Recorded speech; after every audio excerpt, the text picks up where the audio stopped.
Bonsoir à tous et bienvenue dans ce bref tour de l'actualité. Tout d'abord, le 5e pont d'Abidjan est un véritable joyau architectural. Il devrait fluidifier la circulation entre les communes du Plateau et de Cocody. C'est un pont à haubans long de 634 mètres au trafic journalier de 35 000 véhicules.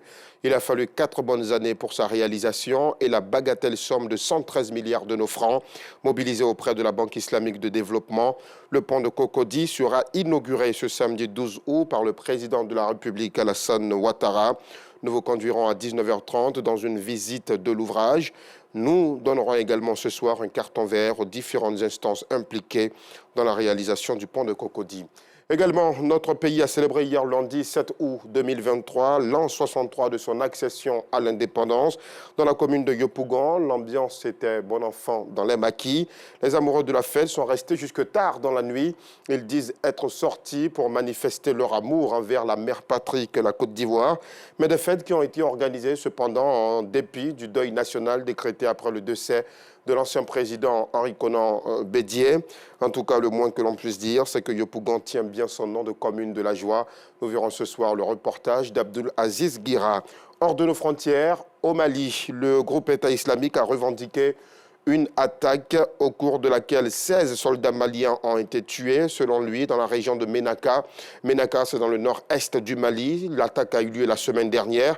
L'État islamique indique sur son organe de propagande Hamac que ses combattants ont tendu ce jour-là un guet-apens à un convoi de l'armée malienne roulant en direction du Niger. 16 soldats ont été tués et des dizaines d'autres blessés au cours d'environ 1 heure de combat. Les terroristes ont incendié 3 véhicules et en ont saisi 4 autres, en plus d'une quantité de munitions, d'armes et de lance-roquettes.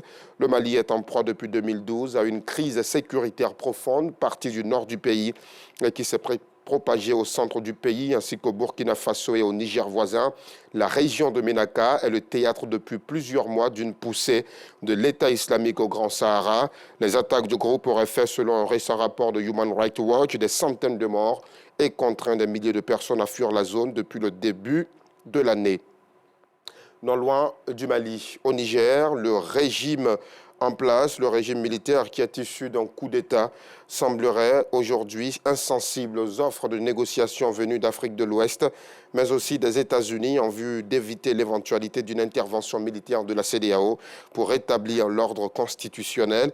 2 jours avant un sommet de la communauté économique des États d'Afrique de l'Ouest sur la situation dans le pays, les militaires au pouvoir à Niamey ont fait savoir qu'ils ne pouvaient pas accueillir une délégation de la CEDEAO pour des raisons de sécurité, disent-ils.